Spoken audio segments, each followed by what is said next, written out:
guys, we are doing royal icing transfers today. I'm trying to figure out how I can make this bigger.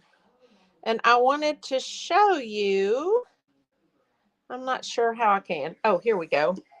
And I just wanted to give you some tips for making royal icing transfers.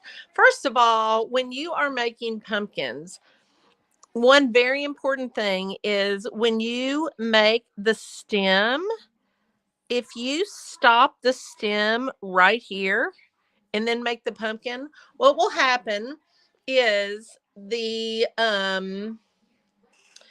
when you take this off, that will break. So when you're making the stem, what you want to do is you want to come and you want to go all the way down in to the pumpkin. That way it won't break off when it dries. Next, I always use, I don't want to say always, but most all the time, do use piping consistency icing to outline my transfer, because that kind of creates a barrier so that I can have a poofier transfer, especially when you're doing a pumpkin. So I'm just going to outline all this. And that's not perfect, but it doesn't have to be perfect, right? Because it's a pumpkin. So now I'm going to take my flooding icing, and I always use sort of a medium consistency icing for flooding transfers because they're small and I want them to be a little poofier. So there's one side. Then I'm going to do the other side. And you'll notice the tip of my icing, I keep down in there while I press the icing out of the bag. That creates almost like a pillowy effect.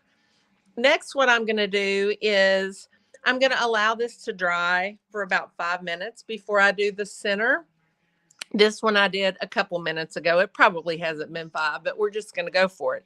So when I do the center, I leave my tip down in the icing and I'm squeezing because I want it to be really good and full.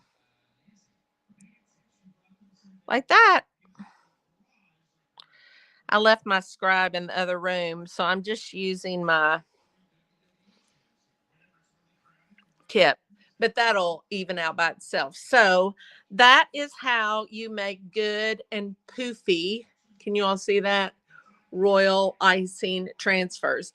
Another tip about royal icing transfers is I put mine in the dehydrator. And let me see if I can get this out for a minute so I can show y'all. I put mine in the dehydrator, and you want to make sure that you start at a lower temperature. So otherwise they'll crack. So I'll start these pumpkins at about 105 or so degrees. I'll let them run for about an hour, and then I'll turn them up to 115, and I'll let them run another 3 hours or so. I could have, normally I make these the day before, but yesterday was my son's birthday. I didn't feel like doing that. So I am doing it today, which is fine, because I have a dehydrator and it will work great for these. So you can find this transfer sheet at cheerfulcutters.com. And I just put this in a clear plastic envelope, or it's acetate. I think it's acetate. It's the same stuff that I get my cookie packaging from. They don't sell these anymore, but I bought them a long time ago and I still have a bunch left. But you can also use protectors, sheet protectors that kids use for school. So if anybody has a question about royal icing transfers, I would love to answer it for you. You can go ahead and answer it, or you can put it in the chat.